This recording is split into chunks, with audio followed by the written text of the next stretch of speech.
Hello everyone, welcome back to my channel, and those who are new on this channel, please do not forget to subscribe our amazing channel. And in this lecture, I'll discuss lipids as signals, cofactors and pigments. Previous classes में हमने discuss किया था कि lipids को basically दो group में divide किया गया है. First one is the storage lipid and second one is the structural lipid. Storage lipid की अगर बात करें तो ये एनर्जी स्टोर में यूज होता है. इसका काम क्या है? एनर्जी स्टोर करना. स्ट्रक्चरल लिपिड की अगर बात करें तो structural lipids are the major constituent of biological membrane. Structural lipid क्या है? Major constituents of biological membrane. और क्योंकि ये बायोलॉजिकल मेम्ब्रेन का मेजर कंस्टिट्यूएंट्स है, इसीलिए इनको मेम्ब्रेन लिपिड्स भी बोलते हैं. स्ट्रक्चरल लिपिड को क्या बोलते हैं? मेम्ब्रेन लिपिड्स भी बोलते हैं. स्टोरेज लिपिड की अगर एग्जाम्पल की बात करें तो fats and oils are the best example of storage lipid. Fats की अगर बात करें तो फैट्स का जो स्टोरेज होता है वर्टिब्रेट्स में एडिपोसाइट्स में होता है, जबकि प्लांट के केस में शीट में होता है जो कि स्पाइल के फॉर्म में स्टोर होते हैं. एडिपोसाइड की अगर बात करें तो एडिपोसाइड्स के टोटल मास का 80% जो होता है वो स्टोरेज लिपिड होता है. स्ट्रक्चरल लिपिड की अगर एग्जांपल की बात करें तो phospholipids and sterols. Phospholipids and sterols are the best example of structural lipid. Structural lipid की अगर सेल में क्वांटिटी की बात करें, मोस्ट ऑफ द सेल्स का जो ड्राई मास होता है उसका 5% to 10% जो होते हैं वो क्या होते हैं? वो मेम्ब्रेन लिपिड होते हैं. 5% to 10% मेम्ब्रेन लिपिड होते हैं. सो लिपिड्स को बेसिकली दो ग्रुप में डिवाइड किया गया है, storage lipid and structural lipid. दूसरी खास बात, storage lipid and structural lipid जो होते हैं ये सेल्स में पैसिव रोल प्ले करते हैं. क्या करते हैं? ये सेल्स में पैसिव रोल प्ले करते हैं. वो पैसिव रोल कैसे प्ले करते हैं? स्टोरेज लिपिड की अगर बात करें तो स्टोरेज लिपिड सेल्स में तब तक स्टोर रहेगा जब तक कि एंजाइम उसको ऑक्सीडाइज नहीं करेगा. स्ट्रक्चरल लिपिड की अगर बात करें, structural lipid cells and cellular compartments के अराउंड इम्परमिएबल बैरियर बनाता है. क्या करता है? Structural lipids cells and cellular compartments के अराउंड इम्परमिएबल बैरियर बनाता है. That's why storage lipid and structural lipid cells में क्या करता है? पैसिव रोल प्ले करता है. But storage lipid and structural lipid के अलावा एक थर्ड ग्रुप ऑफ लिपिड है, that is lipids as signals, cofactors and pigments. And this group of lipid जो होते हैं ये सेल्स में काफ़ी स्मॉल अमाउंट में होते हैं बट काफ़ी क्रूशियल रोल प्ले करते हैं.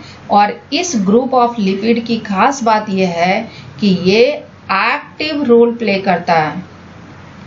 ये सेल्स में एक्टिव रोल प्ले करता है इन द मेटाबॉलिक ट्रैफिक. और मेटाबॉलिक ट्रैफिक में एक्टिव रोल कैसे प्ले करता है? As metabolites and messengers. Means ये मेटाबोलाइट्स एंड मैसेंजर के फॉर्म में एक्टिव रोल प्ले करता है. Lipids as signals, cofactors and pigments cells में बहुत सारे फंक्शन परफॉर्म करते हैं. कुछ लिपिड्स जो होते हैं वो पोटेंट सिग्नल के रूप में काम करते हैं. पोटेंट सिग्नल के अगर एग्जांपल बताएं तो दैट इज हार्मोन. और हार्मोन जो है वो एक टिश्यू से दूसरे टिश्यू में जो ट्रांसपोर्ट होता है वो ब्लड के थ्रू ट्रांसपोर्ट होता है. सेकेंड फंक्शन की बात करें तो कुछ हार्मोन्स इंट्रासेलुलर मैसेंजर के रूप में काम करते हैं. क्या करते हैं? कुछ लिपिड्स इंट्रासेलुलर मैसेंजर के रूप में काम करते हैं. अब ये इंट्रासेलुलर मैसेंजर जनरेट कैसे होता है? इंट्रासेलुलर मैसेंजर जनरेट होता है in response to extracellular signal. Extracellular signal के रिस्पॉन्स में इंट्रासेलुलर मैसेंजर जनरेट होता है. एक्स्ट्रा सेलुलर सिग्नल क्या होगा? एक्स्ट्रा सेलुलर सिग्नल या तो हार्मोन होगा या फिर ग्रोथ फैक्टर होगा। एंड इंट्रासेलुलर मैसेंजर क्या होंगे? इंट्रासेलुलर मैसेंजर IP3 होंगे, कैल्शियम आयन होंगे, डाइइसाइल ग्लिसरॉल होंगे। इसको हम डिटेल में आगे डिस्कस करते हैं। कुछ लिपिड्स जो होते हैं एंजाइम कोफैक्टर्स के रूप में काम करते हैं। कुछ लिपिड्स क्या करते हैं? एंजाइम कोफैक्टर्स के रूप में काम करते हैं। अगर इनकी एग्जांपल की बात करें तो enzyme cofactors play important role in mitochondria and chloroplast. Mitochondria and chloroplast में ये क्या काम करते हैं? माइटोकॉन्ड्रिया एंड क्लोरोप्लास्ट में ये इलेक्ट्रॉन ट्रांसफर रिएक्शन करते हैं। माइटोकॉन्ड्रिया एंड क्लोरोप्लास्ट में ये इलेक्ट्रॉन ट्रांसफर रिएक्शन करते हैं। ड्यूरिंग माइटोकॉन्ड्रिया में ऑक्सीडेटिव फॉस्फोराइलेशन होता है, क्लोरोप्लास्ट में फोटोसिंथेसिस होता है और इस इलेक्ट्रॉन ट्रांसफर रिएक्शन से ATP की सिंथेसिस होती है।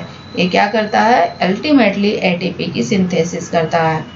कुछ लिपिड्स जो होते हैं वो पिगमेंट्स के रूप में काम करते हैं। पिगमेंट्स क्या होता है? पिगमेंट्स वैसे मॉलिक्यूल होते हैं जो विजिबल लाइट को एब्जॉर्ब करते हैं। पिगमेंट्स क्या होते हैं? Molecules that absorb visible light.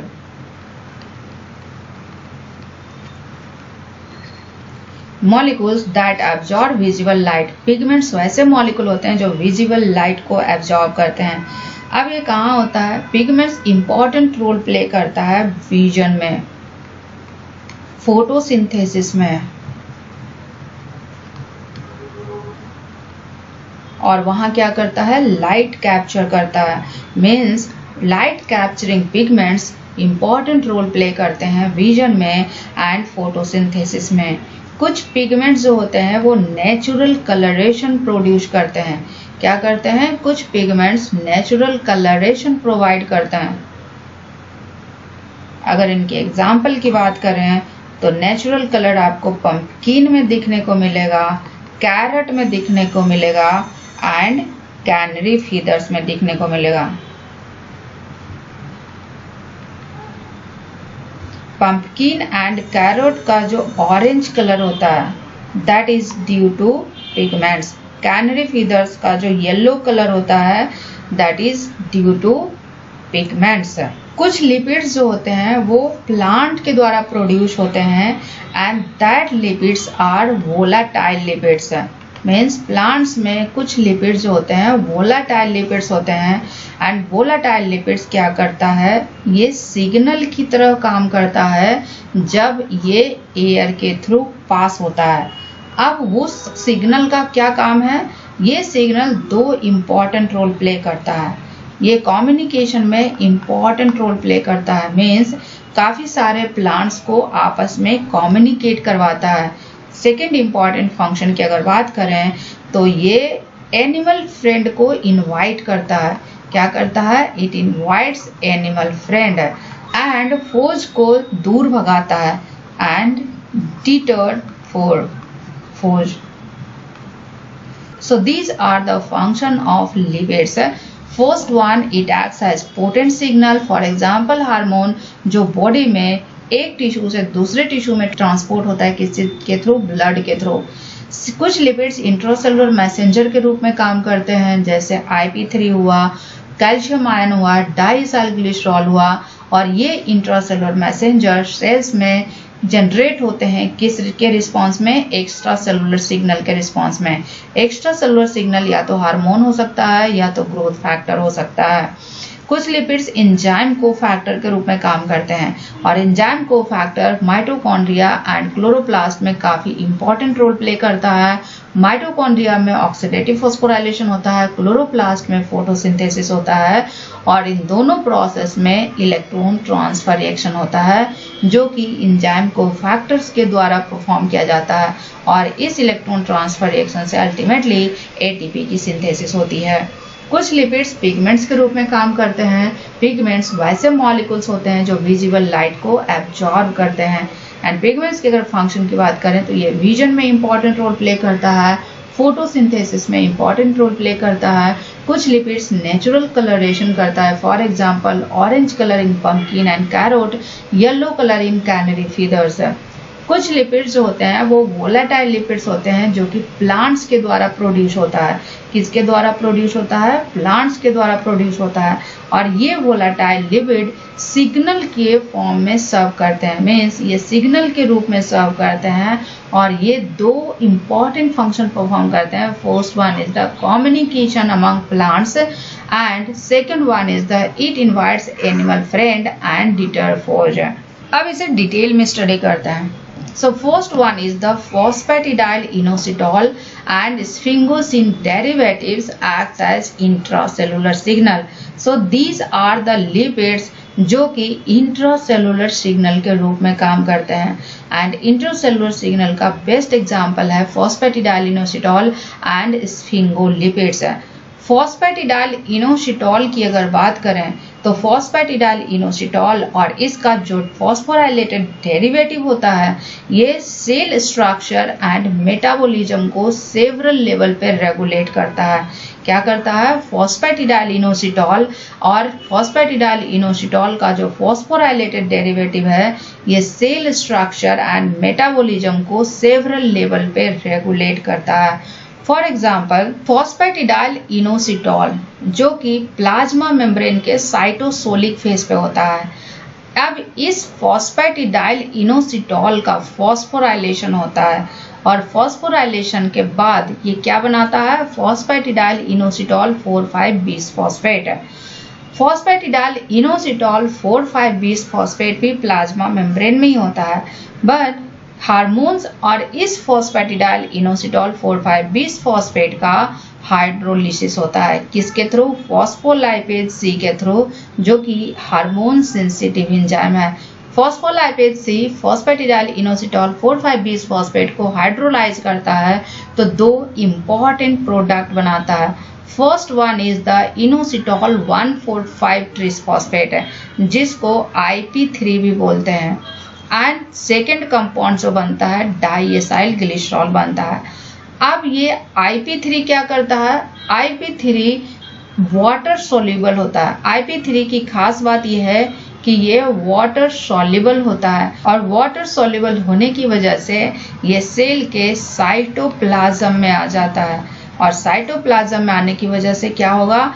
ये इंडोप्लाज्मिक रेटिकुलम से कैल्शियम आयन को रिलीज को ट्रिगर करता है। मीन्स जैसे ही IP3 साइटोप्लाज्म में आएगा इंडोप्लाज्मिक रेटिकुलम से कैल्शियम आयन का रिलीज होगा और जब कैल्शियम आयन का रिलीज होगा तो उससे क्या होगा? साइटोसोल में कैल्शियम आयन का कंसंट्रेशन इंक्रीज होगा और जब कैल्शियम आयन का कंसंट्रेशन इंक्रीज होगा तो ये दो काम करेगा।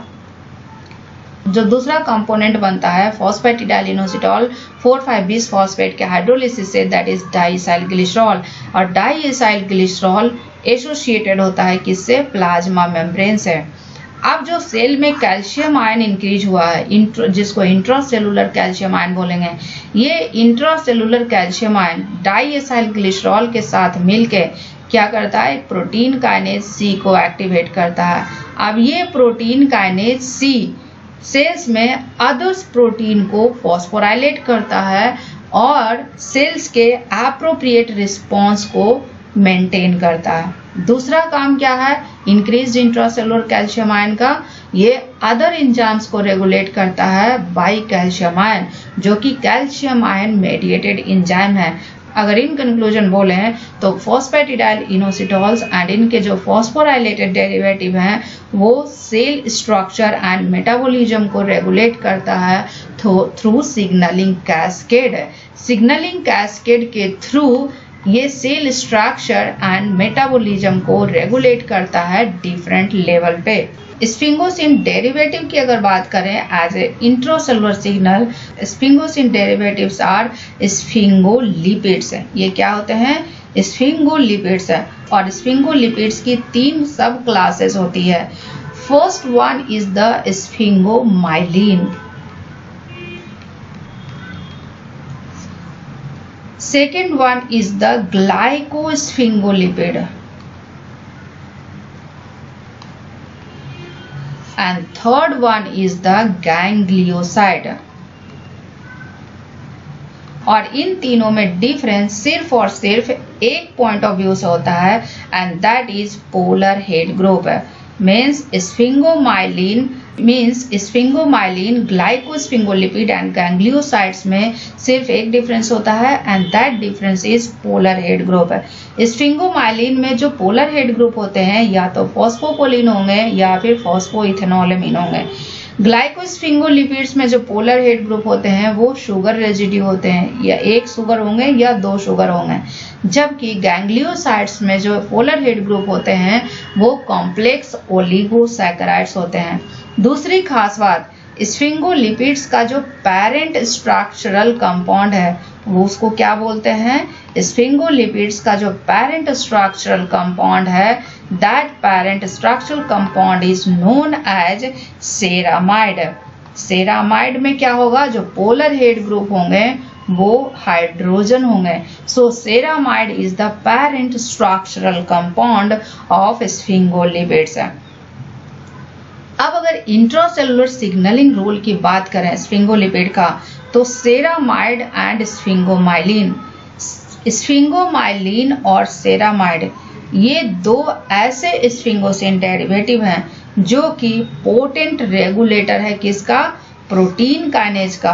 Both ceramide and sphingomyelins are the potent regulator of protein kinases.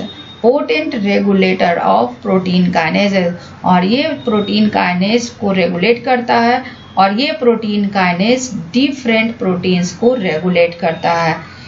अगर इनके फंक्शन की बात करें तो ये सेल डिवीजन को रेगुलेट करता है। क्या करता है? सेल डिवीजन को रेगुलेट करता है, सेल डिफरेंशिएशन को रेगुलेट करता है। क्या करता है? सेल डिफरेंशिएशन को रेगुलेट करता है, सेल माइग्रेशन को रेगुलेट करता है एंड प्रोग्राम सेल डेथ को भी रेगुलेट करता है। मीन्स स्फिंगोमाइलिन एंड सेरामाइड जो होते हैं सेल डिवीजन को रेगुलेट करते हैं, सेल डिफरेंशिएशन को रेगुलेट करते हैं, सेल माइग्रेशन को रेगुलेट करते हैं एंड प्रोग्राम सेल डेथ को रेगुलेट करते हैं। So this is all about phosphatidylinositols and sphingosine derivatives act as intracellular signals. कुछ लिपिड्स ऐसे होते हैं जो नियर बाई सेल्स पे काम करते हैं। मीन्स इनका जो साइट ऑफ प्रोडक्शन होता है, जहां से इनका सिंथेसिस होता है, जिस साइट से, उस साइट के नियर बाई सेल्स पे ही काम करते हैं। सपोज दैट इस सेल से आइकोसानॉइड की सिंथेसिस हुई, तो ये अपने नियर बाई सेल्स पे ही काम करेगा। ये दूसरे सेल्स में ट्रांसलोकेट नहीं होगा, मीन्स दूसरे टिश्यू में ट्रांसलोकेट नहीं होगा। एक ही टिश्यू में जिस सेल से सिंथेसाइज होगा उसके नियर बाई सेल्स पे काम करेगा। और इस तरह के हार्मोन को पैराक्राइन हार्मोन बोलते हैं। पैराक्राइन हार्मोन क्या होता है? पैराक्राइन हार्मोन वैसा सब्सटेंस होता है जो सिर्फ उसी सेल्स पे काम करते हैं जो उनके पॉइंट ऑफ सिंथेसिस के नियर बाय होते हैं। मीन्स पैराक्राइन हार्मोन ब्लड के थ्रू ट्रांसपोर्ट नहीं होता है from one tissue to another tissue या फिर from one organ to another organ. So paracrine hormone की खास बात यह है कि ये सिर्फ और सिर्फ अपने नियर बाई सेल्स पे ही काम करते हैं। And eicosanoids are the best example of paracrine hormone. अगर इनकी फंक्शन की बात करें तो ये सेल्स में बहुत सारे फंक्शंस को रेगुलेट करते हैं। The first function is reproductive function. Eicosanoids reproductive function को भी रेगुलेट करता है। दूसरा, इन्फ्लेमेशन को रेगुलेट करता है। ये फीवर को भी रेगुलेट करता है। ये ब्लड क्लॉटिंग को रेगुलेट करता है। ब्लड प्रेशर को रेगुलेट करता है। गैस्ट्रिक एसिड सिक्रीशन को रेगुलेट करता है।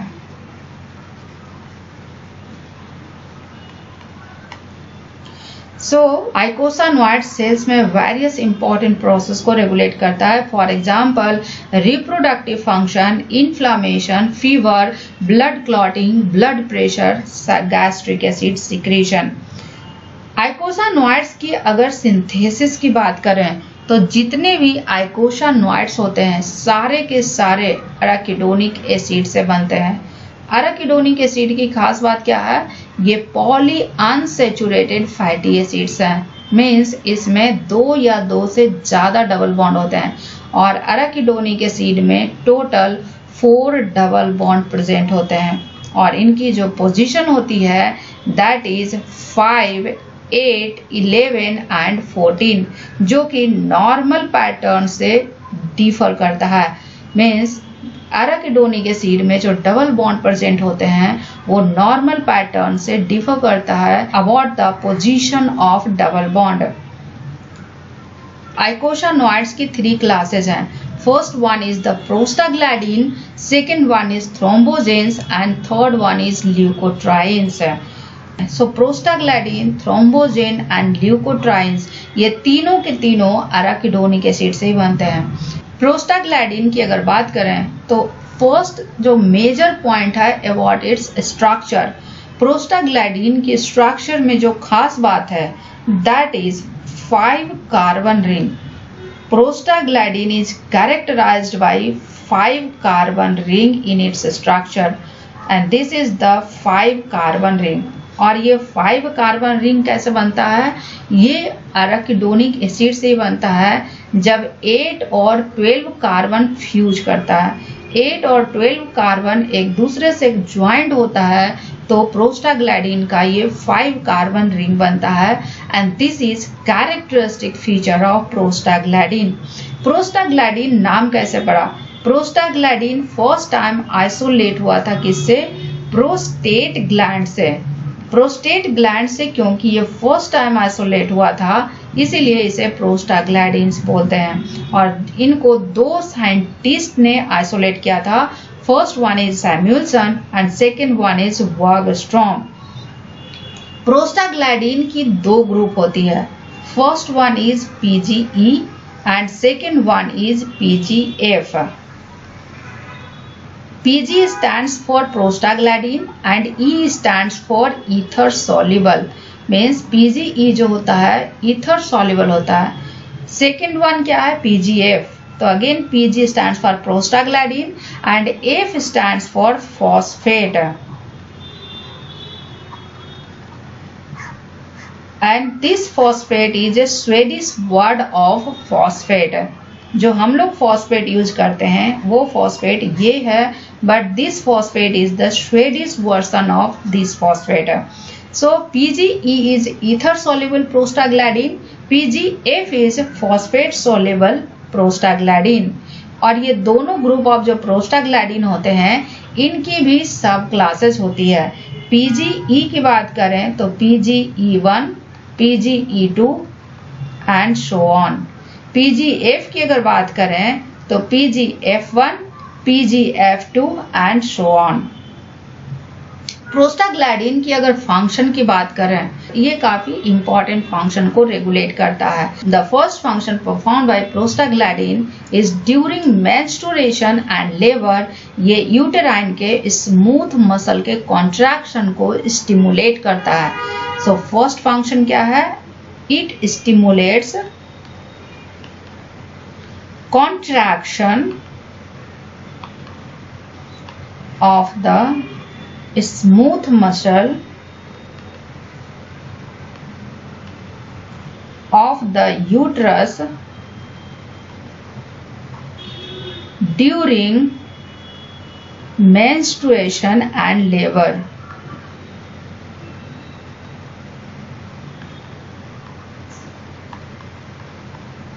सो इसका मोस्ट इम्पॉर्टेंट फंक्शन है मेंस्ट्रुएशन एंड लेबर के टाइम पे ये यूट्रस के स्मूथ मसल के कॉन्ट्रैक्शन को स्टिमुलेट करता है। दूसरा फंक्शन क्या है, ये स्पेसिफिक ऑर्गन्स में ब्लड फ्लो को अफेक्ट करता है, बेकअप साइकिल को भी अफेक्ट करता है, सर्टेन टिश्यूज में कुछ हार्मोन के रिस्पॉन्सिवनेस को भी अफेक्ट करता है and that hormone is glucagon and epinephrine.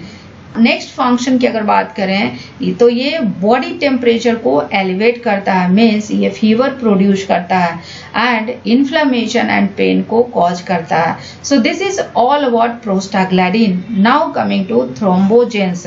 थ्रोम्बोजेंस की अगर बात करें तो सबसे पहले आते हैं इसके स्ट्रक्चर पे। थ्रोम्बोजेन की जो कैरेक्टरिस्टिक फीचर है इनके स्ट्रक्चर से related, that is 6 membered ring compound. अब ये 6 मेंबर्ड रिंग कंपाउंड कैसे बनता है? ये भी बनता है अराकिडोनिक एसिड से ही, और इसमें भी सेम तरह से बनते हैं। जब अराकिडोनिक एसिड का 8 number and 12 number carbon join करते हैं और एक ऑक्सीजन उस रिंग में इंसर्ट होता है, देन 6 मेंबर्ड रिंग बनता है and the 6 membered ring contains ether. So thromboxane की जो कैरेक्टरिस्टिक फीचर है, ether containing 6 membered ring. Ether containing 6 membered ring is characteristic feature of thromboxanes है। थ्रोम्बोजेन की अगर प्रोडक्शन की बात करें तो थ्रोम्बोजेन प्लेटलेट्स के द्वारा प्रोड्यूस होता है। थ्रोम्बोजेंस किसके थ्रू प्रोड्यूस होता है? थ्रोम्बोजेंस प्लेटलेट्स के थ्रू प्रोड्यूस करता है and it is involve in blood clotting. ये ब्लड क्लॉटिंग में इंपॉर्टेंट रोल प्ले करता है।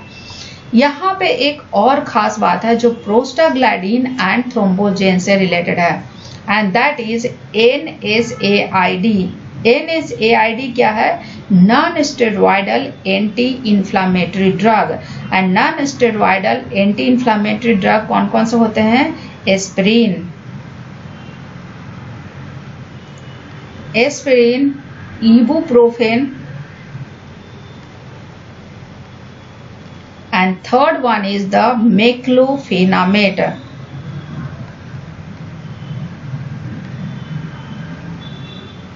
So NSAID जो non steroidal anti inflammatory drug है, दैट इज एस्पिरिन, इबुप्रोफेन, मेक्लोफेनामेट। ये NSAID क्या करता है? ये प्रोस्टाग्लैंडिन H2 सिंथेज एंजाइम को इनहिबिट करता है। क्या करता है? प्रोस्टाग्लैंडिन H2 सिंथेज एंजाइम को इनहिबिट करता है। Prostaglandin H2 synthase, prostaglandin H2 synthase, prostaglandin H2 synthase enzyme को इनहिबिट करता है। प्रोस्टाग्लैंडिन H2 सिंथेज को कॉक्स एंजाइम भी बोलते हैं। COX is cyclooxygenase. So NSAID prostaglandin H2 synthase को इनहिबिट करता है। अब इस एंजाइम का काम क्या है? ये एंजाइम क्या करता है? प्रोस्टाग्लैंडिन एंड थ्रोम्बोजेन के अर्ली स्टेप्स को कैटेलाइज करता है। मीन्स जब अराकिडोनिक एसिड से प्रोस्टाग्लैंडिन एंड थ्रोम्बोजेन बनते हैं तो वो एक एंजाइम कैटेलाइज रिएक्शन है, और उस पाथवे का जो अर्ली स्टेप्स हैं वो कैटेलाइज होते हैं प्रोस्टाग्लैंडिन H2 सिंथेज से, और prostaglandin H2 synthase is inhibited by NSAID। Means thromboxane and prostaglandin दोनों इनहिबिट होता है, दोनों की सिंथेसिस इनहिबिट होती है non steroidal anti inflammatory drug से। Now coming to leukotrienes which is third class of eicosanoids. जैसा कि नाम से सजेस्ट हो रहा है, ल्यूकोट्राइन्स सबसे पहले ऑब्जर्व किया गया था किससे? ल्यूकोसाइट से। Leukocytes is WBC। So leukotrienes सबसे पहले ल्यूकोसाइट्स में ऑब्जर्व किया गया था।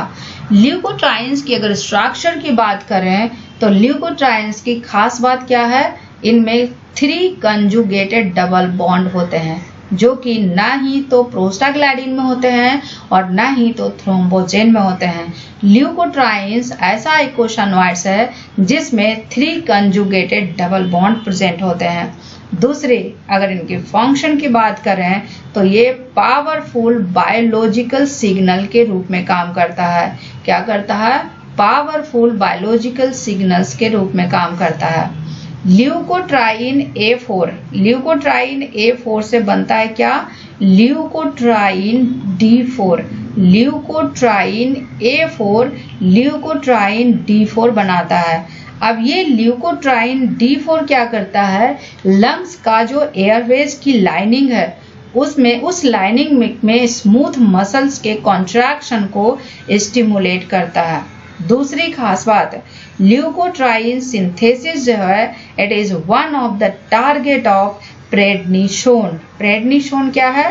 प्रेडनिसोन के बारे में आगे डिस्कस करते हैं। So this is all about eicosanoids.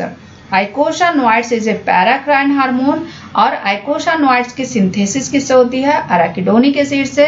आइकोसानोइड्स की 3 क्लासेज है, prostaglandin, थ्रोम्बोजिन and leukotrienes.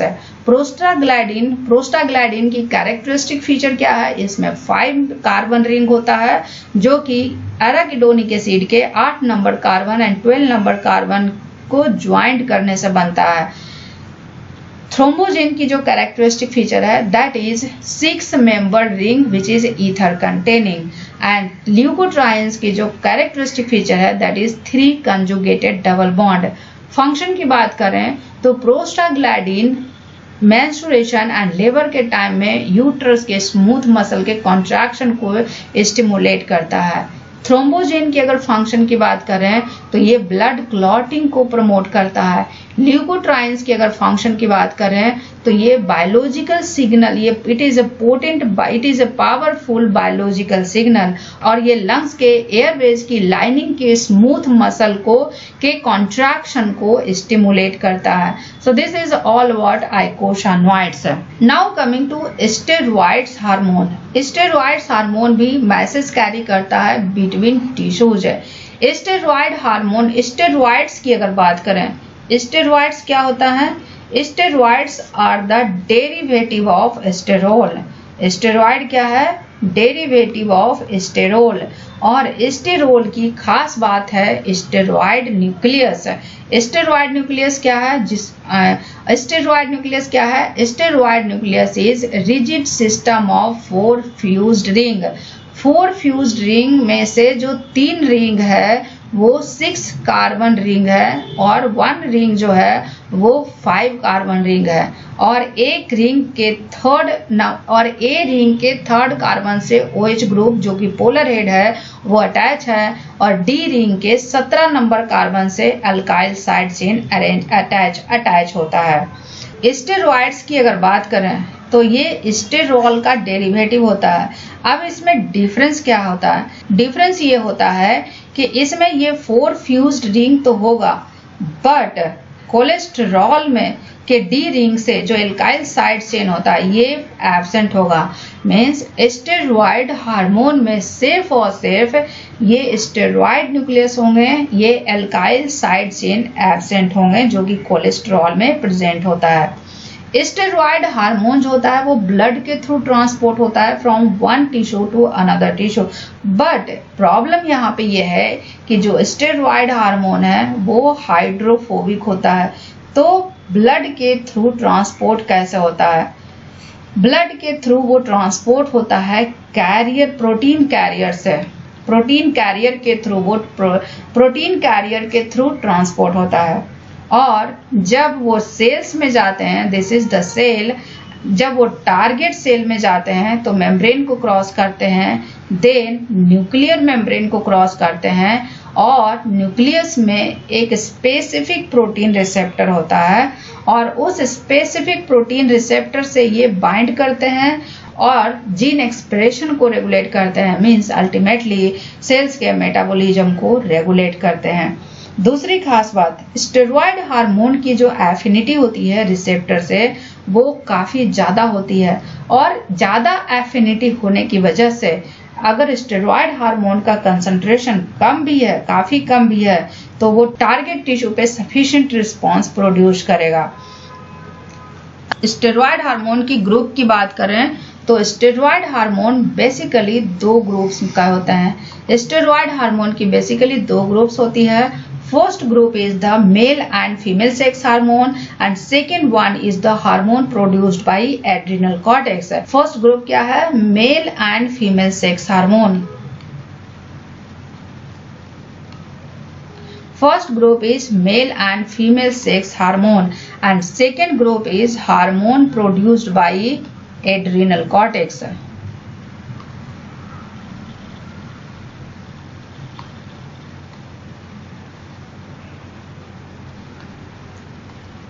So steroid hormone basically दो ग्रुप में डिवाइडेड है. First one is the mail and female sex hormone and second one is hormone produced by adrenal cortex. Mail and female sex hormone की अगर बात करें तो it is testosterone and estradiol. जैसा कि आप स्ट्रक्चर में देख रहे हैं कि 4 फ्यूज्ड रिंग तो है बट जो एल्काइल साइड चेन है वो एब्सेंट है. एड्रिनल कॉर्टेक्स के थ्रू जो हार्मोन प्रोड्यूस होते हैं that is cortisol and aldosterone.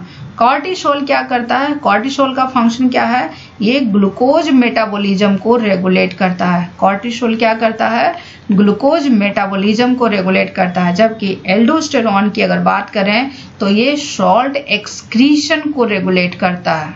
Mail and female sex hormone and hormone produced by adrenal cortex. इसके अलावा जो कुछ स्टेरॉयड हार्मोन होते हैं दैट इज सिंथेटिक स्टेरॉयड्स. ये क्या होते हैं? Synthetic steroids. कुछ स्टेरॉयड्स होते हैं वो सिंथेटिक होते हैं और सिंथेटिक स्टेरॉयड में क्या है? Prednisolone and prednisone. So prednisolone and prednisone both are synthetic steroids. Animals के अलावा प्लांट्स भी स्टेरॉयड्स प्रोड्यूस करते हैं जो कि स्टेरॉयड लाइक कंपाउंड होते हैं एंड दैट इज ब्रासिनोलाइड. ब्रासिनोलाइड क्या है? ब्रासिनोलाइड इज स्टेरॉयड लाइक कंपाउंड जो कि वैस्कुलर प्लांट के द्वारा प्रोड्यूस किया जाता है. वैस्कुलर प्लांट में जो स्टेरॉयड होते हैं उसको क्या बोलते हैं? ब्रासिनोलाइड, जो कि एक तरह का ब्रासिनो स्टेरॉयड है. ब्रासिनोलाइड का क्या काम है? It is potent growth regulator. ये क्या है? It is potent growth regulator. It is potent growth regulator. Potent growth regulator इसका काम क्या है? ये स्टेम इलोंगेशन के रेट को इंक्रीज करता है. Brassinolide increases the rate of stem elongation. Brassinolide क्या करता है? Increases the rate of stem elongation. Stem elongation के रेट को इंक्रीज करता है. Brassinolide increases the rate of stem elongation. और दूसरा फंक्शन इसका है कि ये ग्रोथ के टाइम पे सेल वॉल में जो सेलुलोज माइक्रोफाइब्रिल हैं उसके ओरिएंटेशन को अफेक्ट करता है. सो ब्रासिनोलाइड क्या है? ब्रासिनोलाइड की खास बात यह है कि इट इज ए ब्रासिनो स्टेरॉयड. ये वैस्कुलर प्लांट के द्वारा प्रोड्यूस होता है and it is a plant growth regulator. और ये स्टेम रेगुलेशन, स्टेम इलोंगेशन के रेट को इंक्रीज करता है. एंड दूसरा, ड्यूरिंग ग्रोथ सेल वॉल में जो सेलुलोज माइक्रोफाइब्रिल होते हैं उसके ओरिएंटेशन को अफेक्ट करता है. वैस्कुलर प्लांट्स की खास बात एक और है. वैस्कुलर प्लांट्स की खास बात यह है कि ये काफ़ी सारे वोलाटाइल सिग्नल्स प्रोड्यूस करते हैं. मीन्स वैस्कुलर प्लांट्स काफ़ी सारे वोलाटाइल सिग्नल्स को प्रोड्यूस करते हैं. वोलाटाइल सिग्नल्स जो होते हैं वो लाइपोफिलिक कंपाउंड है. क्या है? ये लाइपोफिलिक कंपाउंड है. Volatile signals are lipophilic compound.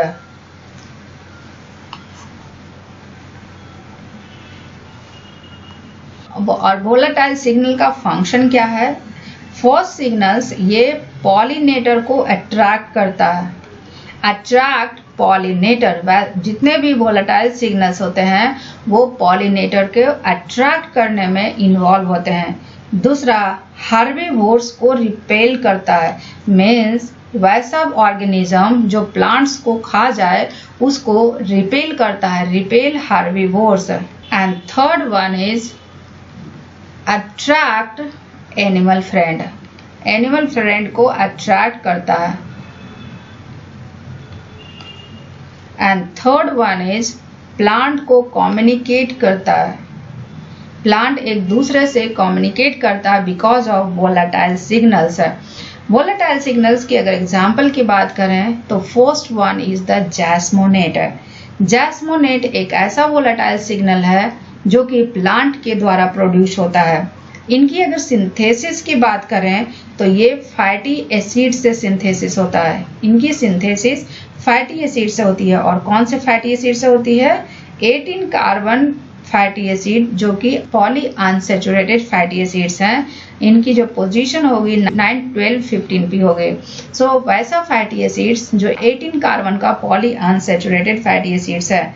जैस्मोनेट का काम क्या है? जैस्मोनेट प्लांट डिफेंसिंग को ट्रिगर करता है। जैस्मोनेट क्या करता है? प्लांट के डिफेंस सिस्टम को ट्रिगर करता है। जैस्मोनेट का काम क्या है? It triggers plant defences. Second जो वोलेटाइल सिग्नल है that is methyl ester jasmonate. The second example of volatile signals in plant is methyl ester of jasmonate. Methyl ester of jasmonate is the second example of volatile signal. Methyl ester of jasmonate की खास बात क्या है? ये jasmine oil को characteristic fragrance देता है जो कि वाइडली यूज्ड होता है परफ्यूम इंडस्ट्री में। So this is all about volatile signals produced by plants. Now coming to vitamins A and D. Vitamins A and D are used as hormone precursor. इसको detail में discuss करने से पहले थोड़ा basic discuss करते हैं about vitamins. Vitamins क्या होते हैं? विटामिन्स क्या है? विटामिन्स वैसे कंपाउंड है जो ह्यूमंस एंड अदर वर्टिब्रेट्स के लिए इसेंशियल होते हैं बट वो उसकी सिंथेसिस नहीं कर सकते हैं। सो विटामिन्स क्या है? विटामिन्स वैसे कंपाउंड हैं जो ह्यूमंस एंड अदर वर्टिब्रेट्स के लिए इसेंशियल तो होता है बट उनकी बॉडी इनकी सिंथेसिस नहीं कर सकती है। और क्योंकि इनकी सिंथेसिस इनके बॉडी में नहीं होती है तो ये कहाँ से लेंगे? क्योंकि इसेंशियल है तो ये लेंगे डाइट के थ्रू। सो विटामिन्स की अगर डिफिनेशन की बात करें तो it is compounds that are essential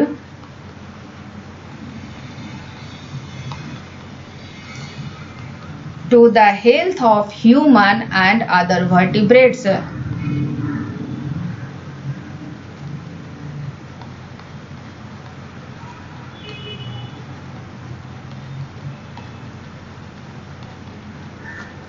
But cannot be synthesized by these animals.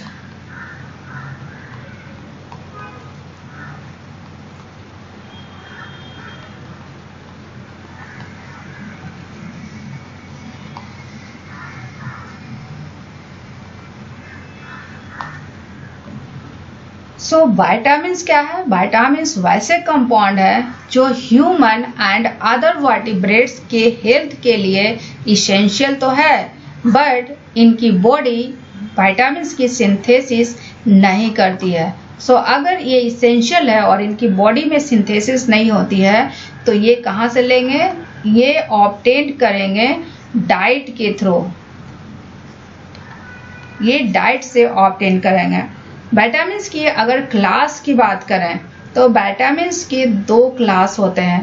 First one is the fat soluble vitamins and second one is the water soluble vitamins. Fat soluble vitamins जो होते हैं वो non polar organic solvent में soluble होते हैं। Non polar organic solvent में soluble होते हैं। क्योंकि fat non polar and hydrophobic होता है इसीलिए ये जो सॉल्युबल होगा नॉन पोलर ऑर्गेनिक सॉल्वेंट में सॉल्युबल होगा। इनकी अगर एग्जांपल की बात करें तो vitamins A, D, E and के, ये चार विटामिन्स ऐसे हैं जो फैट सॉल्युबल विटामिन्स हैं। And out of 4 fat soluble vitamins A and D जो है हार्मोन प्रिकर्सर के रूप में काम करते हैं। ई एंड के जो होता है ऑक्सीडेशन रिडक्शन में इन्वॉल्व होते हैं। Now coming to water soluble vitamins. Water soluble vitamins जो होते हैं वो एक्वस सॉल्वेंट में सॉल्युबल होते हैं, मीन्स वाटर में सॉल्युबल होते हैं, एक्वस सॉल्वेंट में सॉल्युबल होते हैं। एंड वाटर सॉल्युबल विटामिन्स की अगर एग्जांपल की बात करें तो vitamin B and C are the water soluble vitamins. Vitamins A, D, E and K जो कि फैट सॉल्युबल विटामिन है, इनकी अगर सिंथेसिस की बात करें तो ये आइसोप्रीन यूनिट से सिंथेसिस होता है। इनकी जो सिंथेसिस होती है वो आइसोप्रीन यूनिट से बनती है और क्योंकि ये आइसोप्रीन यूनिट से बनती है that's why all are isoprenoid compound. ये क्या है? ये सारे के सारे आइसोप्रीनोइड कंपाउंड्स हैं। As I rightly said, out of 4 fat-soluble vitamins, vitamin A and D are hormone precursor and E and K का जो रोल है वो ऑक्सीडेशन रिडक्शन में रोल है। Now coming to vitamin D. Vitamin D की अगर बात करें, vitamin D3, vitamin D3 को कोलेकैल्सिफेरॉल बोलते हैं। vitamin D3 को क्या बोलते हैं? कोलेकैल्सिफेरॉल। विटामिन D3 को कोलेकैल्सिफेरॉल बोलते हैं। कोलेकैल्सिफेरॉल की अगर सिंथेसिस की बात किया जाए तो ये बनता है 7-डिहाइड्रोकोलेस्ट्रॉल से। 7-डिहाइड्रोकोलेस्ट्रॉल यूवी लाइट के प्रेजेंस में कोलेकैल्सिफेरॉल बनाता है, that is vitamin D3। And इस कोलेकैल्सिफेरॉल का लीवर में एक स्टेप लीवर में होता है और एक स्टेप किडनी में होता है। इसके बाद जो बनता है 125 डाईहाइड्रोक्सी कोलेकैल्सिफेरॉल विटामिन D3। और इस 125 dihydroxy cholecalciferol 2 important role play करता है। First one is in the intestine and second one is in the kidney and bone. Intestine में क्या करता है? इंटेस्टाइन में कैल्शियम अपटेक को रेगुलेट करता है। किडनी एंड बोन में कैल्शियम लेवल को रेगुलेट करता है। इंटेस्टाइन में क्या करता है? कैल्शियम अपटेक को रेगुलेट करता है। किडनी एंड बोन में क्या करता है? कैल्शियम लेवल को रेगुलेट करता है। सो विटामिन D3 को कोलेकैल्सिफेरॉल बोलते हैं और कोलेकैल्सिफेरॉल 7-डिहाइड्रोकोलेकैल्सिफेरॉल से बनता है एंड 7-डिहाइड्रोकोलेकैल्सिफेरॉल यूवी लाइट के प्रेजेंस में, जो कि बेसिकली स्किन में होता है, ये बनाता है कोलेकैल्सिफेरॉल जो कि विटामिन D3 है। एंड कोलेकैल्सिफेरॉल जो कि विटामिन D3 है, it is not itself biologically active. ये बायोलॉजिकली एक्टिव नहीं होता है। ये लीवर एंड किडनी में जो एंजाइम्स होते हैं उसके द्वारा कन्वर्ट होता है किसमें? 125 dihydroxy cholecalciferol and 125 dihydroxy cholecalciferol जो होते हैं वो इंटेस्टाइन में, किडनी एंड बोन में काफी इंपॉर्टेंट रोल प्ले करते हैं। इंटेस्टाइन में कैल्शियम अपटेक को रेगुलेट करता है, किडनी एंड बोन में कैल्शियम लेवल को रेगुलेट करता है। अगर ह्यूमन के बॉडी में विटामिन D की डिफिशियंसी हो जाए तो उससे क्या होगा? Defective bone formation. क्या होगा? Defective bone formation. And defective bone formation leads to disease that disease is known as rickets। उस डिजीज को क्या बोलते हैं? उस डिजीज को बोलते हैं रिकेट्स। और दूसरी खास बात, जब इस डिजीज में ऊपर से विटामिन D की एडमिनिस्ट्रेशन होती है तो ये डिजीज क्योर हो जाता है। विटामिन D3 के अलावा दूसरा विटामिन D है, that is vitamin D2। Vitamin D2 को क्या बोलते हैं? अर्गोकैल्सिफेरॉल। अर्गोकैल्सिफेरॉल इज विटामिन D2। अर्गोकैल्सिफेरॉल जो होता है, it is a commercial product जो कि ईस्ट में अर्गोस्टेरॉल के यूवी रेडिएशन से बनता है। अर्गोकैल्सिफेरॉल कैसे बनता है? अर्गोकैल्सिफेरॉल ईस्ट में बनता है। ईस्ट में अर्गोस्टेरॉल का जब यूवी रेडिएशन होता है तो अर्गोकैल्सिफेरॉल बनता है। विटामिन D2 स्ट्रक्चरली सिमिलर है विटामिन D3 के, बट थोड़ा बहुत मॉडिफिकेशन है और वो मॉडिफिकेशन जो है स्टेरॉल डी रिंग में होता है। स्टेरॉल डी रिंग में साइड चेन अटैच्ड होता है। विटामिन D2 में डी रिंग के साथ साइड चेन अटैच्ड होता है। So this is all about vitamin D। Now coming to vitamin A। Vitamin A की अगर बात करें, विटामिन A को रेटिनॉल भी बोलते हैं। विटामिन A को क्या बोलते हैं? विटामिन A को रेटिनॉल भी बोलते हैं। और ये 2 तरह का फंक्शन करता है। ये हार्मोन की तरह फंक्शन करता है एंड इसके अलावा ये वर्टिब्रेटाई में विजुअल पिगमेंट की तरह फंक्शन करता है। विटामिन A की अगर सिंथेसिस की बात करें तो विटामिन A की सिंथेसिस जो होती है वो बीटा कैरोटीन से होती है। बीटा कैरोटीन जो होता है ये आइसोप्रीन यूनिट से बने होते हैं और इसमें एक पॉइंट ऑफ क्लीवेज होता है। जब बीटा कैरोटीन इस पॉइंट पे क्लीवेज करता है तो ये 2 मॉलिक्यूल विटामिन A1 बनाता है एंड विटामिन A1 को रेटिनॉल बोलते हैं। अब इस विटामिन A1 पे जो 15 कार्बन पे CH2OH ग्रुप है, CH2OH ग्रुप का ऑक्सीडेशन होता है और ये क्या बनाता है, एल्डिहाइड। और दूसरी खास बात कि 11 और 12 के बीच में जो डबल बॉन्ड है वो सिस कॉन्फ़िगरेशन में कन्वर्ट होता है। So this compound is known as 11 cis retinal, जो कि एक विजुअल पिगमेंट है। अब इसका फर्दर ऑक्सीडेशन होता है तो ये एल्डिहाइड ग्रुप एसिड ग्रुप में कन्वर्ट होता है and that compound is known as retinoic acid. So retinoic acid का काम क्या है, retinoic acid acts as hormonal signal to epithelial cells. And retinoic acid का खास बात यह है, it is the active ingredient of drug tretinoin, जिसको रेटिन ए बोलते हैं। And the drug tretinoin is used for the treatment of severe acne and wrinkled skin.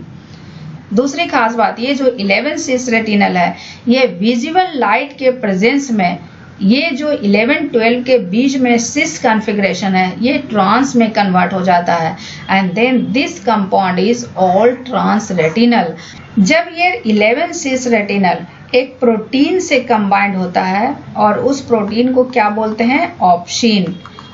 जब ये प्रोटीन ऑप्सिन से कंबाइंड होता है तो ये क्या बनाता है, रोडोप्सिन। ये क्या बनाता है, रोडोप्सिन। और डार्क कंडीशन में रोडोप्सिन हमेशा 11 सिस रेटिनल के फॉर्म में होता है। जब रोडोप्सिन पे विजिबल लाइट का एक्साइटेशन होता है तो ये ऑल ट्रांस रेटिनल में कन्वर्ट हो जाता है।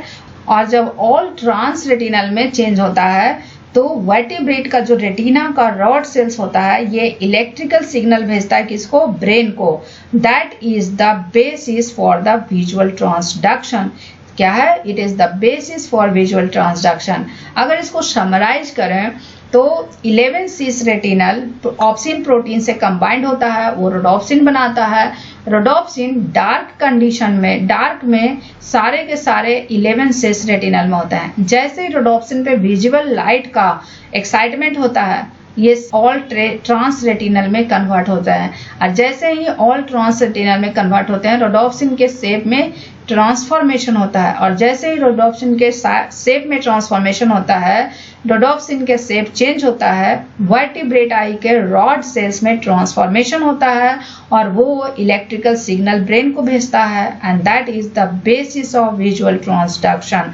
So this is all about vitamin D and vitamin A, जो कि हार्मोन प्रिकर्सर के रूप में काम करता है। Vitamin E and vitamin K की अगर बात करें तो ये ऑक्सीडेशन रिडक्शन को फैक्टर के रूप में काम करता है। विटामिन ई एंड विटामिन के अलावा लिपिड क्विनोन्स जो होते हैं वो भी ऑक्सीडेशन रिडक्शन को फैक्टर के रूप में काम करते हैं। विटामिन ई की अगर बात करें तो विटामिन ई जिस ग्रुप का कंपाउंड है उस ग्रुप को टोकोफेरॉल बोलते हैं। क्या बोलते हैं, टोकोफेरॉल्स। So vitamin E comes under tocopherol compounds और जितने भी टोकोफेरॉल कंपाउंड होते हैं उनकी दो खास बात होती है स्ट्रक्चर वाइज। फर्स्ट वन, एक तो उसमें सब्स्टिट्यूटेड एरोमेटिक रिंग होंगे। क्या होंगे, सब्स्टिट्यूटेड एरोमेटिक रिंग होंगे, सब्स्टिट्यूटेड एरोमेटिक रिंग होंगे। एंड दूसरा लॉन्ग आइसोप्रेनोइड साइड चेन होंगे। This is the long isoprenoid side chain. ये क्या है, long isoprenoid side chain. So vitamin E comes under tocopherol compound and tocopherol compound की दो खास बातें हैं। पहला, इसमें सब्स्टिट्यूटेड एरोमेटिक रिंग होंगे और दूसरा लॉन्ग आइसोप्रेनोइड साइड चेन होंगे। एंड द नेचर की अगर बात करें तो ये हाइड्रोफोबिक होता है। क्या होता है, हाइड्रोफोबिक होता है। And due to hydrophobic nature ये लिपिड से एसोसिएटेड होता है। और लिपिड कहाँ कहाँ होता है, सेल मेम्ब्रेन में होता है, लिपिड डिपॉजिट्स में होते हैं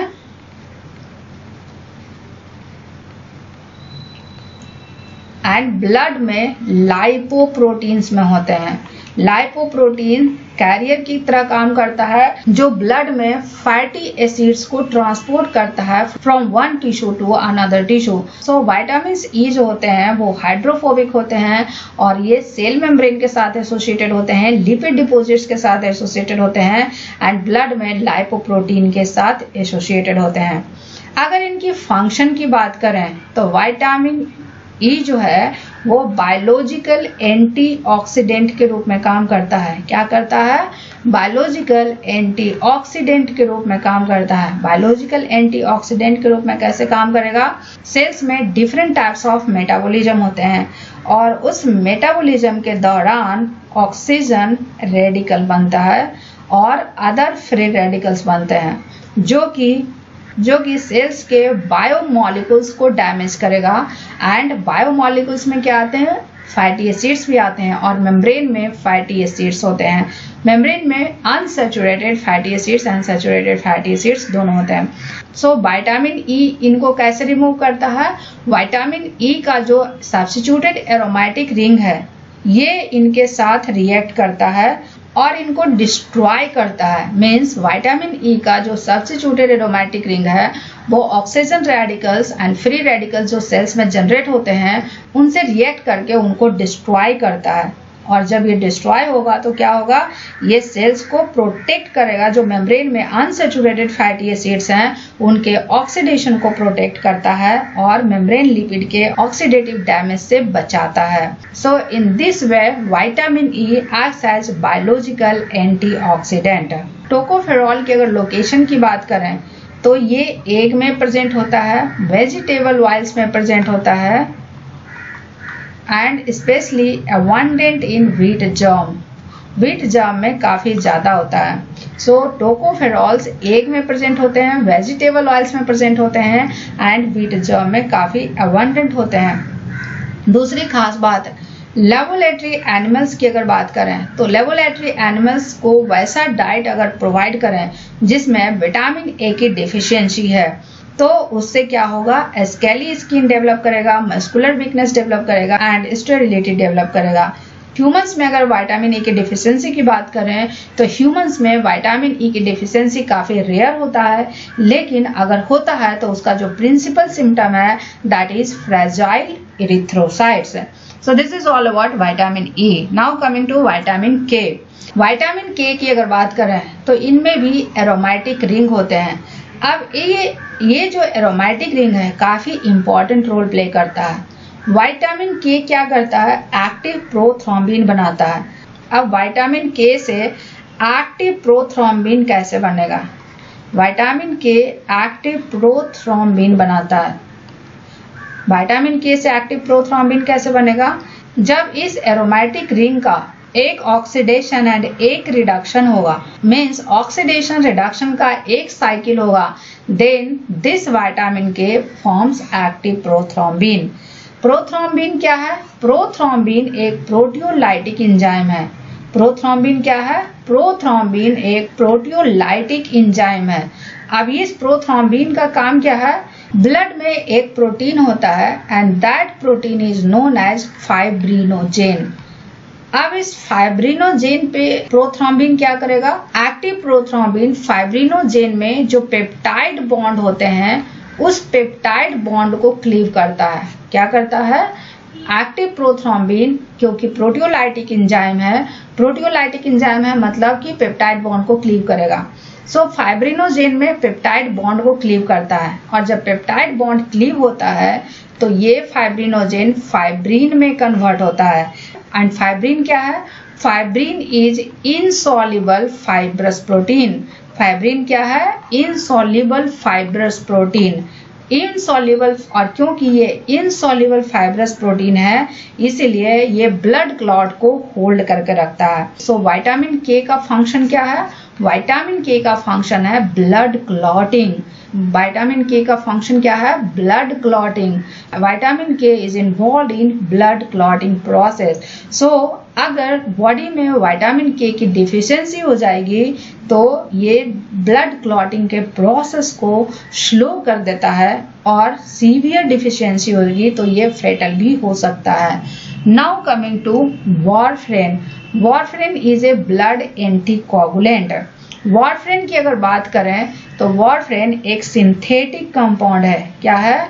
वारफेरिन एक सिंथेटिक कंपाउंड है जो कि एक्टिव प्रोथ्रोम्बिन के फॉर्मेशन को इनहिबिट करता है। इसका फंक्शन क्या है? ये इनहिबिट करता है किसको? एक्टिव प्रोथ्रोम्बिन के फॉर्मेशन को, formation of active prothrombin. Active prothrombin के फॉर्मेशन को इनहिबिट करता है, और क्योंकि एक्टिव प्रोथ्रोम्बिन नहीं बनेगा मीन्स ब्लड क्लॉटिंग नहीं होगा। एक्टिव प्रोथ्रोम्बिन नहीं बनेगा तो फाइब्रिनोजिन फाइब्रिन में कन्वर्ट नहीं होगा, और फाइब्रिनोजिन फाइब्रिन में कन्वर्ट नहीं होगा तो ब्लड क्लॉटिंग नहीं होगा। Means warfarin is anticoagulant. And इसका फंक्शन क्या है, इसका सिग्निफिकेंस क्या है? ये रैट के लिए काफ़ी पॉइजनस होता है। अगर किसी तरह रैट ने वारफेरिन कंपाउंड को कंज्यूम कर लिया तो उसमें इंटरनल ब्लीडिंग होती है, उसकी वजह से डेथ हो सकती है। That's why warfarin acts as poisonous compound for rat. Now coming to ubiquinone and plastoquinone, और ये दोनों के दोनों लिपिड यूबिक्विनोन है। यूबिक्विनोन जो होता है वो माइटोकॉन्ड्रिया में होता है, प्लास्टोक्विनोन जो होता है क्लोरोप्लास्ट में होता है। यूबिक्विनोन को कोएंजाइम क्यों बोलते हैं? और यूबिक्विनोन एंड प्लास्टोक्विनोन की खास बात यह है कि ये दोनों के दोनों आइसोप्रिनोइड्स हैं। क्या हैं? ये दोनों के दोनों आइसोप्रिनोइड्स हैं। मीन्स इन दोनों कंपाउंड में आइसोप्रीन यूनिट्स होती हैं। These are isoprene units. अब आते हैं इनके फंक्शन पे। यूबिक्विनोन एंड प्लास्टोक्विनोन की फंक्शन की बात करें, ये ऑक्सीडेशन रिडक्शन रिएक्शन में इन्वॉल्व होते हैं। क्या होते हैं? ये ऑक्सीडेशन रिडक्शन रिएक्शन में इन्वॉल्व होते हैं। ऑक्सीडेशन रिडक्शन रिएक्शन में इन्वॉल्व होते हैं। ऑक्सीडेशन रिडक्शन रिएक्शन में इन्वॉल्व होते हैं। Ubiquinone and plastoquinone oxidation reduction reaction में इन्वॉल्व होते हैं। मीन्स ये इलेक्ट्रॉन कैरियर्स के रूप में काम करते हैं। क्या करते हैं? ये इलेक्ट्रॉन कैरियर्स के रूप में काम करते हैं। और जब ये ऑक्सीडेशन रिडक्शन करते हैं, चाहे वो यूबिक्विनोन माइटोकॉन्ड्रिया में इलेक्ट्रॉन रिडक्शन करता है, प्लास्टोक्विनोन क्लोरोप्लास्ट में ऑक्सीडेशन रिडक्शन करता है, एंड इस ऑक्सीडेशन रिडक्शन में एटीपी की सिंथेसिस होती है। क्या होती है? एटीपी की सिंथेसिस होती है। यूबिक्विनोन एंड प्लास्टोक्विनोन की दूसरी खास बात है, एंड दोनों की कॉमन प्रॉपर्टी है, और वो कॉमन प्रॉपर्टी क्या है? ये 2 इलेक्ट्रॉन एंड 2 प्रोटॉन को एक्सेप्ट कर सकते हैं, बट एट ए टाइम सिर्फ एक इलेक्ट्रॉन और एक प्रोटॉन को ही ये एक्सेप्ट कर सकते हैं। So this is all about ubiquinone and plastoquinone.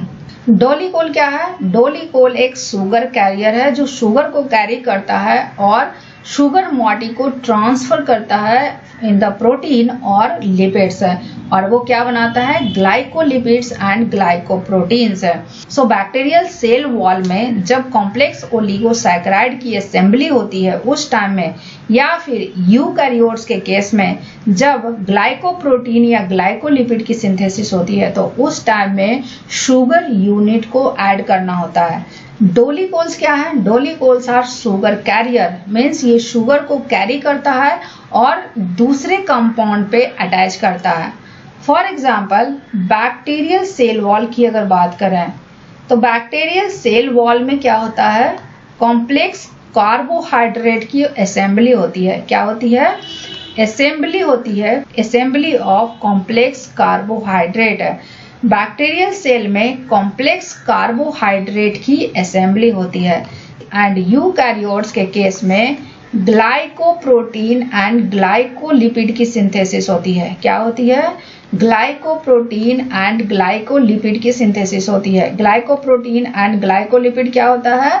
जब शुगर मॉलिक्यूल प्रोटीन से अटैच होता है then this compound is known as glycoprotein. जब शुगर मॉलिक्यूल लिपिड से अटैच होता है then this is known as glycolipid. So bacterial cell wall में complex carbohydrate की असेंबली होती है, या फिर यूकैरियोट्स में जब ग्लाइकोप्रोटीन एंड ग्लाइकोलिपिड की सिंथेसिस होती है तो शुगर यूनिट्स का एडिशन होता है। क्या होता है? शुगर यूनिट्स का एडिशन होता है, और ये शुगर यूनिट जो होता है वो केमिकली एक्टिवेटेड होता है। और ये केमिकली एक्टिवेटेड कैसे होते हैं? केमिकली एक्टिवेटेड होंगे जब शुगर से डोलिकोल का अटैचमेंट होगा। क्या होगा? शुगर से जब डोलिकोल का अटैचमेंट होगा। डोलिकोल क्या है? Sugar carrier and it is isoprenoid alcohol. So sugar unit से डोलिकोल का अटैचमेंट होगा and this is known as activated sugar. Dolichol का काम क्या है? डोलिकोल क्योंकि मेम्ब्रेन लिपिड के साथ हाइड्रोफोबिक इंटरेक्शन बनाता है। डोलिकोल का काम क्या है? डोलिकोल मेम्ब्रेन लिपिड्स के साथ हाइड्रोफोबिक इंटरेक्शन बनाता है एंड शुगर को मेम्ब्रेन के उस जगह पे एंकर करता है जहां पे शुगर ट्रांसफर रिएक्शन होता है। So this is the function of dolichols. Dolichols क्या करता है? शुगर मॉलिक्यूल्स को ट्रांसफर करता है during assembly of complex carbohydrate in the bacterial cell wall and during formation of glycoprotein and glycolipids in eukaryotes. Dolichol क्या है? Dolichols are isoprenoid alcohol. Next important point की अगर बात करें, बहुत सारे नेचुरल पिगमेंट्स जो होते हैं, बहुत सारे नेचुरल पिगमेंट जो होते हैं वो लिपिड कंजुगेटेड डाइन होते हैं। क्या होते हैं? Lipid conjugated diene. और इसका काफी इंपॉर्टेंस है। कंजुगेटेड का मतलब क्या हुआ? कंजुगेटेड का मतलब वैसा कंपाउंड, वैसा कार्बन चेन जिसमें alternate single and double bond present है। ये कंजुगेटेड डाइन क्या करता है? ये serve as pigments in flowers and fruits. Birds feathers को कलर प्रोवाइड करता है। मीन्स कंजुगेटेड डाइन का फंक्शन क्या हुआ? Conjugated diene flowers, fruits and bird feathers को कलर प्रोवाइड करता है। सो कंजुगेटेड डाइन का फंक्शन कैसे होता है? कंजुगेटेड डाइन में क्या होता है?